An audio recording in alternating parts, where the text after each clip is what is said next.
Max গ্রুপের chairman প্রকৌশলী গোলাম মোহাম্মদ আলমগীর ও securities and exchange commission বিএসইসির সাবেক চেয়ারম্যান শিবলি রুবায়েতুল ইসলামকে জিজ্ঞাসাবাদে গুরুত্বপূর্ণ তথ্য পেয়েছে দুর্নীতি দমন কমিশন দুদক।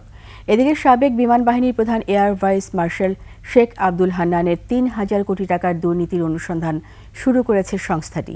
বিস্তারিত জানাচ্ছেন দীপু শিকদার। মঙ্গলবার প্রায় ২৮ কোটি টাকা অবৈধ সম্পদ অর্জনের অভিযোগে ম্যাক্স গ্রুপের চেয়ারম্যান গোলাম মোহাম্মদ আলমগীরের বিরুদ্ধে মামলা করে দুর্নীতি দমন কমিশন দুদক। মামলা হওয়ার খবর পেয়ে রাতে দেশ ছেড়ে পালানোর চেষ্টা করলে শাহজালাল আন্তর্জাতিক বিমানবন্দর থেকে গ্রেফতার করা হয় তাকে। উদ্ধার হয় বিপুল পরিমাণ বৈদেশিক মুদ্রা, বিদেশি পাসপোর্টও জব্দ করে ঢাকা মহানগর গোয়েন্দা পুলিশ। পরে তাকে দুদকের কাছে তুলে দেওয়া হয়।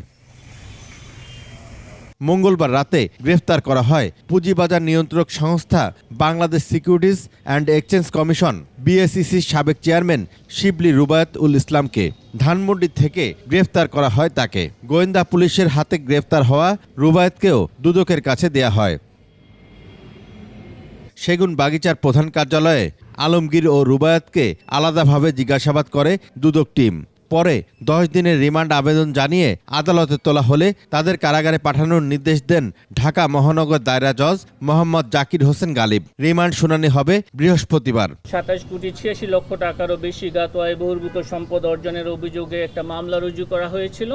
সেই মামলা সংক্রান্তে ইঞ্জিনিয়ার গোলাম মোহাম্মদ আলমগীর চেয়ারম্যান ম্যাক্স গ্রুপকে গ্রেপ্তার করা হয়েছে। শিবলি রুবায়েতুল ইসলাম ৩ কোটি ৬১ লক্ষ ইউএস ডলার বাংলাদেশে আনয়ন করে ২৮,৮২০ টাকা নিজে গ্রহণ করে মানি লন্ডারিং প্রতিরোধ আইনের সংশ্লিষ্ট ধারায় আরও একটি মামলা রুজু করা হয়েছে। জনাব শিবলি রুবায়েতুল ইসলামকেও গ্রেপ্তার করা হয়েছে। এদিকে ৩,০০০ কোটি টাকা দুর্নীতির অভিযোগে বিমান বাহিনীর সাবেক প্রধান air vice marshal Sheikh Abdul হান্নানের বিরুদ্ধে অনুসন্ধান শুরু করেছে দুদক। সংবাদ সম্মেলনে এ তথ্যও জানান দুদক মহাপরিচালক।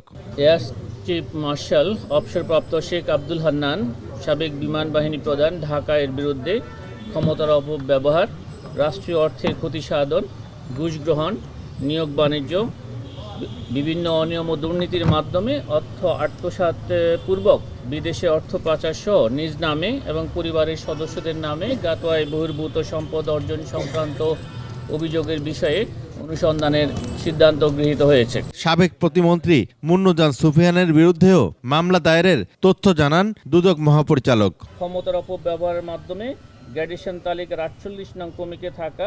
দীপু শিকদার, ২১ টেলিভিশন, ঢাকা।